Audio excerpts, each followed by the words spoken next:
नमस्कार मैत्रिणींनो, हा खास व्हिडिओ तुमच्यासाठी। माझ्याकडे अशा प्रकारची सुऱ्या आहेत, तसेच पावशीसुद्धा आहे। ही सुरी लोखंडी असल्यामुळे हिला हाताळणं खूप सांभाळून हाताळल्या गेली पाहिजे। तसेच हिला बारीक बारीक दाता आहेत। कटर पॅडवर किंवा असं हातामध्ये या सुरीने काहीही कापू नका। दुसरी सुरी जी दाखवली ती प्लेन आहे आणि ही जी पावशी आहे हिला पण खूप धार आहे आणि पटपट जर तुम्ही घाई गडबडीमध्ये भाज्या चिरत असाल तर बोट चिरण्याची सुद्धा शक्यता असते।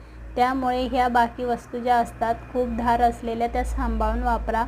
आणि कटर पॅडवर जर तुम्ही भाज्या चिरत असाल तर अशा प्लेन सुरीचा वापर करा। आणि अशा सुरीने जर तुम्ही भाज्या चिरत असाल तर कटर पॅड कधीही यूज करू नका। त्यामुळे काय होतं, कटर पॅडला अशा धारा पडतात आणि त्याचा असा लाकडी बारीक बारीक कण्या निघतात, त्या आपल्या भाज्यांमध्ये सुद्धा मिक्स होऊ शकतात। त्यामुळे छान प्लॅटफॉर्म स्वच्छ करून घ्यायचा आणि त्यावरच अशा धारदार सुऱ्यांनी भाज्या चिरायच्या।